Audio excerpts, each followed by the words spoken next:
Have you ever looked at a stock chart, with all those layers of moving averages and momentum oscillators, and genuinely wondered if it's actual math? Right. Or if it's just like astrology for investors. Exactly. I mean, you've got academic theorists on one side saying it's totally statistically invalid, and then professional quantitative traders on the other side using these exact same tools to manage billions of dollars. Yeah, the divide between those academic models of finance and, well, the actual plumbing of market reality is staggering.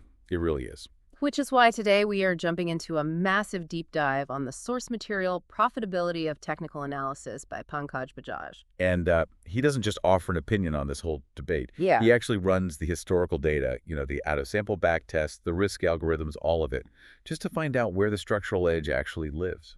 So our mission today is to cut straight to the core of that mathematical edge. We're going to map out the exact conditions, the multi-time frame architectures, and the strict discipline required to turn theoretical back-tested signals into real-world profits. Yeah, actual compounded equity. Right.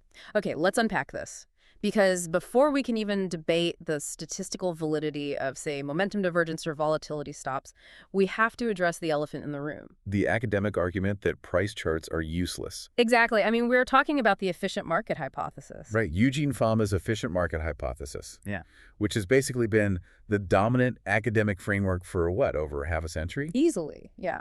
And the core assertion there, of the weak form at least, is that all historical price data, volume, and public information, it's all already perfectly encoded into the current asset price. So under this model, the market is just a perfectly rational, hyper-efficient discounting machine. Exactly. Meaning any attempt to extract excess return by analyzing a historical chart pattern is, well, mathematically impossible. Because today's price already reflects everything that has ever happened, right? Right. And tomorrow's price will only react to totally unpredictable new information. But what's fascinating here is how often the live markets completely shatter those sterile academic models.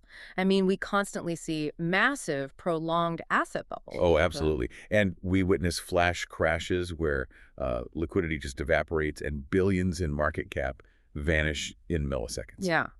Or sustained multi-year trends that go far, far beyond any rational fundamental valuation. Because those anomalies exist for a reason. Financial markets are not actually driven by perfectly rational, utility-maximizing algorithms. They're driven by the aggregate behavior of human beings. It totally reminds me of that classic physics problem. You're calculating the velocity of a falling object, and the textbook says, assume a perfect vacuum, ignore wind resistance. Right, exactly. The efficient market hypothesis is that perfect vacuum. It works flawlessly in a sterile equation, but you step outside into the real world, and you immediately hit wind resistance. And in the financial markets, that wind resistance is human emotion. It's the cyclical waves of greed, panic, loss aversion, and herding behavior. And Bajage's premise is basically that technical analysis is just a quantitative thermometer for measuring that crowd psychology. Yeah, he formalizes that human wind resistance into a structural foundation. Like, he outlines 3 pillars. First, price discounts everything. Second, prices move in trends. And third, history repeats itself. Because if markets are inefficient due to human behavior, then capital flow creates these exploitable footprints. Right. Think about it when a massive institutional fund decides to allocate billions of dollars into a sector. They cannot do it in a single rational tick. No, of course not. That capital takes weeks or months to accumulate, and that forces the path of least resistance upward, which creates a trend. And because human neurochemistry, our biological reaction to watching our portfolio bleed out or experiencing extreme FOMO, that hasn't changed in a century. Not at all. So the visual and mathematical footprints of those emotional extremes, they just repeat themselves in the data over and over. Yeah. But if human emotion forces institutions to leave these drawn-out footprints, the real challenge is measuring them objectively, right? Without just blindly guessing where the capital is flowing. Right. Which brings us to the actual mathematical tools. We all know the basics. Simple moving averages, exponential moving averages. The classic 50-day crossing the 200-day for a golden cross. Exactly. But Bajaj actually looks at the back-tested profitability of these trend-following systems across decades of data, and he reveals a massive vulnerability. Oh, a huge one. The data shows that trend-following models like moving average crossovers, they perform spectacularly during macro bull and bear regimes. Because they keep you in the asset while the institutional capital flows. Right. But the critical vulnerability is that markets only trend about 30% of the time. Wait, really? Only 30%? Yeah, roughly 30%. The rest of the time, they are just trapped in sideways, range-bound chop. Wow. So if you deploy a pure moving average strategy in a sideways market, the math basically guarantees you will bleed capital through whipsaws. Ugh, whipsaws. Where you get the breakout signal, you allocate capital, and then the market instantly reverts to the mean, and you take a loss. Exactly. Then it signals a breakdown, you go short, and it snaps back up. It's just a continuous, mathematically guaranteed drawdown. That sounds brutal. It is. So to counteract that structural weakness in sideways environments, quantitative traders overlay momentum oscillators. Okay, so things like the relative strength index, or RSI, and the stochastic oscillator. Right. They look at the velocity of the price change. But Bajaj warns against this super common retail misapplication of these tools. The assumption that a static threshold means a reversal is imminent. Yes. The classic textbook mistake. An indicator hits 70, the software flags it as overbought, and a novice trader blindly assumes the market has to reverse. So they fade the trend. Exactly, they fade it. But in a strong runaway bull market, a momentum oscillator can stay pinned in the overbought zone for months. Months. While the underlying asset price just doubles. Right.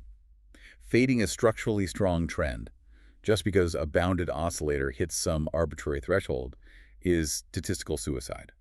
So where does the actual edge come from then? The back-tested edge with momentum oscillators comes almost entirely from divergence. You're looking for a dislocation between the price action and the momentum math. Here's where it gets really interesting, because you might see a stock just grinding downward, Right. putting in a brutal new low on the chart. Right. Every fundamental headline is screaming bearish, but the underlying momentum oscillator makes a higher low. Exactly. The math is flagging that the downside velocity is rapidly decaying. Yeah. The sellers are exhausted. Even though the visual price hasn't reflected it yet. Yeah. That divergence is a measurable statistical footprint of supply exhaustion.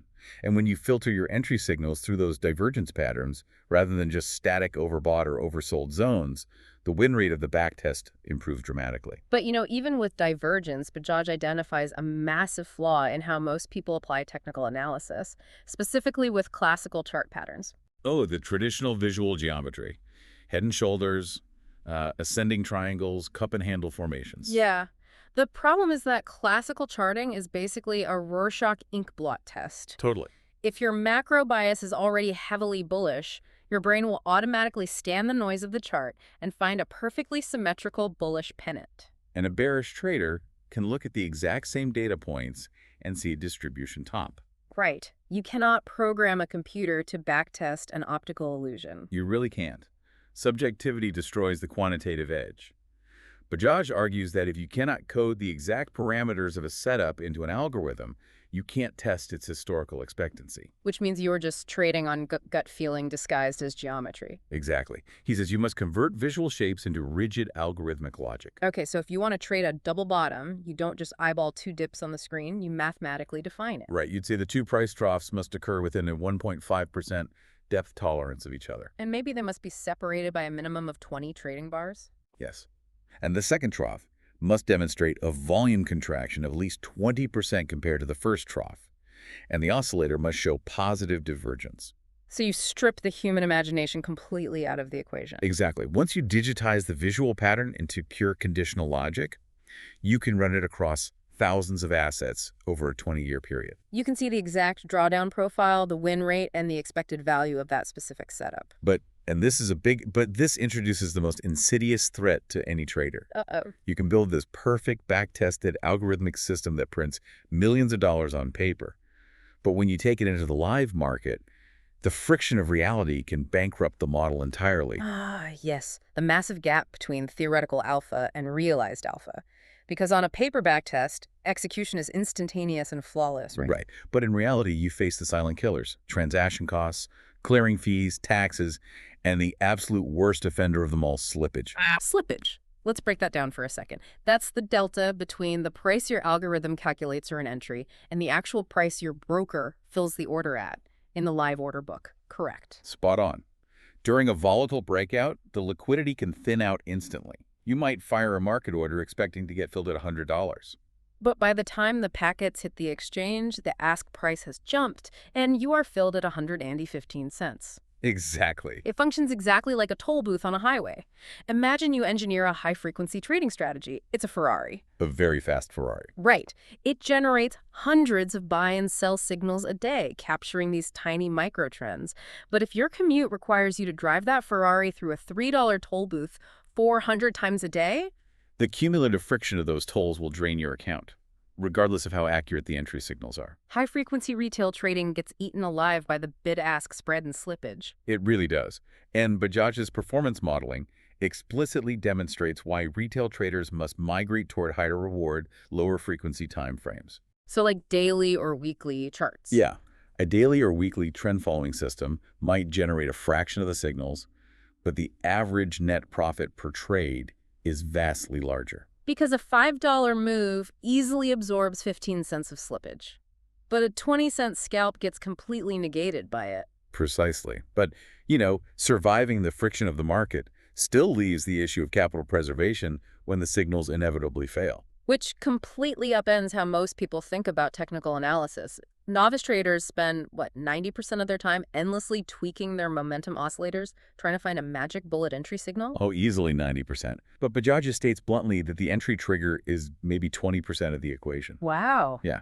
80% of long-term profitability is purely defensive risk management. This raises an important question. How do you mathematically quantify defense? Well, the standard retail approach is placing an arbitrary fixed percentage stop loss. They buy an asset and automatically set a stop 2% below the entry price. But the fatal flaw there is that a static 2% stop is entirely disconnected from the actual structural volatility of the asset. Exactly. Think about it. If you are trading an ultra-low volatility utility stock, a 2% drop might signal a massive structural breakdown. Right. But if you are trading a high beta tech stock that routinely swings 4% intraday just on normal algorithmic volume, Then a 2% stop loss guarantees you will be ejected from the trade purely by background noise before the trend even has a chance to develop. you got it. To solve this, quantitative models rely on dynamic volatility-adjusted metrics, like the average true range, or ATR. So you measure the actual historical volatility footprint of the asset over a specific look-back period. Yes, and your stop loss is then placed mathematically outside of that ATR threshold. Meaning you only exit the position if the market moves against you with a velocity that exceeds normal statistical variance. Proving the underlying technical thesis is actually broken. And the brilliance of using the average true range is how it plugs directly into dynamic position sizing, right? Right. If the absolute golden rule of risk management is never risking more than 1% of your total account equity on any single trade, Then your position size has to constantly morph. exactly, the mechanism Bajaj emphasizes. If the market is in a highly volatile regime, the ATR expands. So your stop loss must be placed much wider to avoid the noise. And to maintain that strict 1% equity risk with a wider stop, the mathematical formula forces you to drastically shrink the number of shares you purchase. That makes total sense. And conversely, in a compressed, low volatility environment, the ATR shrinks, the stop gets tighter, and you can safely increase your share size while still only risking that same 1%. The math naturally deleverages your portfolio when the market becomes dangerous. So if your defense is dynamically sizing your positions and absorbing slippage, how does the account actually grow? Because if you are keeping your stops tight to the volatility, you're going to get stopped out frequently. You are. And that requires a complete mental shift away from win rate obsession and toward the mathematics of trade expectancy. Win rate obsession. Yeah, the psychological need to be right on every single trade just destroys quantitative discipline. It does. A novice wants an algorithm that wins 85% of the time. But if that algorithm takes hundreds of tiny profits and then suffers a catastrophic 40% drawdown because it lacks a volatility stop. The high win rate is completely useless. Exactly. Institutional trend-following desks operate in a totally different reality. It's staggering when you look at the actual performance data of massive commodity trading advisors or quantitative funds. They often operate with a win rate of like 35 to 45%. Yeah. They are mathematically wrong on the majority of the trades they execute. But the expectancy formula dictates their profitability. Oh, cool. Trade expectancy is your win probability multiplied by your average winning amount minus your loss probability multiplied by your average losing amount. Because they dynamically size their positions and ruthlessly cut losses at the ATR threshold, their losers are strictly contained. But they let their winning setups ride the macro trend until a divergence or moving average crossover forces an exit. So if your average winning trade is mathematically engineered to be 3 or 4 times larger than your average losing trade, a 40% win rate produces a massive compounding equity curve over a large sample size. That's the secret. But securing that asymmetric reward to risk ratio requires systemic confluence.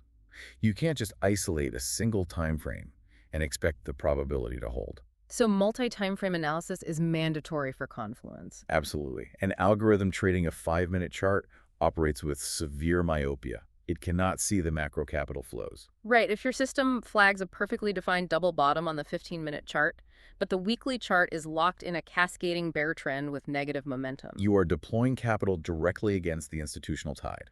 And Bajaj's top-down architecture fixes this. Yes. You pull up the weekly chart to define the dominant regime. If the macro trend is bullish, you completely lock out any short-selling signals on the lower time frames. Then you step down to the daily chart to locate the major volume nodes and structural support.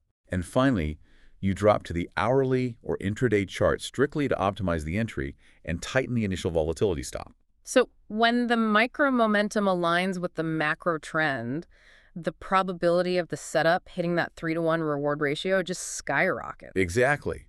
But if we connect this to the bigger picture, the desire to automate that perfect multi-time frame confluence often leads to the deadliest trap in quantitative analysis. Curve fitting. Yes, curve fitting. Which seems so incredibly counterintuitive to me. I mean, if you are building a trading algorithm, your instinct is to tweak the variables until the backtest produces the highest possible return on the historical data. Naturally. So why is making the system perform perfectly in the past mathematically dangerous? Because historical data is a combination of underlying structural trends and totally random, unrepeatable market noise. Ah. When you over-optimize, when you tweak an oscillator setting from 14 periods to 17 periods, just because 17 magically avoided 3 specific drawdowns in 2019. You are no longer capturing the structural trend, you're Yeah. just memorizing the random noise? Yeah. It's the equivalent of a student memorizing the exact answers to last year's calculus exam.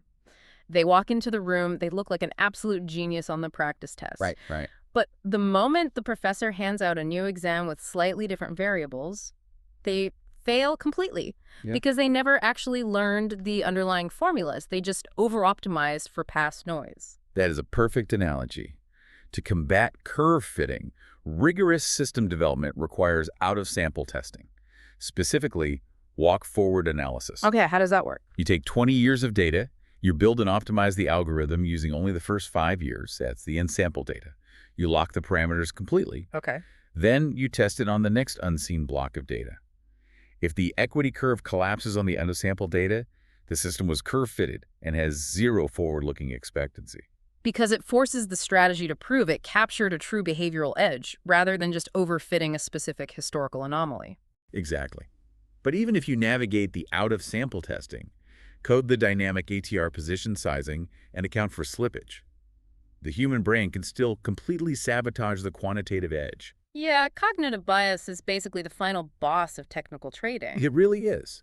The expectancy math relies entirely on executing a large sample size of trades flawlessly. But human psychology intervenes. Consider loss aversion. Right, behavioral economics shows that the psychological pain of a financial loss is roughly twice as intense as the joy of an equivalent gain. So when an asset drops to your ATR stop, the brain panics. A trader will override the algorithm, cancel the stop loss, and convince themselves the market will bounce back. And suddenly, a strictly managed 1% portfolio risk balloons into a 15% catastrophic drawdown. Yep, or they fall victim to the disposition effect on the other side of the trade. Oh, the disposition effect, where they have a winning position riding a macro trend? But the psychological anxiety of potentially losing those unrealized gains becomes overwhelming. So they manually close the position way too early just to secure the dopamine hit of a win. Which completely inverts their expectancy equation. They artificially truncate their winners while letting their losers run. It's the exact opposite of what the math demands. So what does this all mean? If we synthesize Bajaj's entire framework into an actionable blueprint for you listening, it is a complete rejection of discretionary guessing. It is. You abandon the visual inkblot tests and code your setups into strict objective math.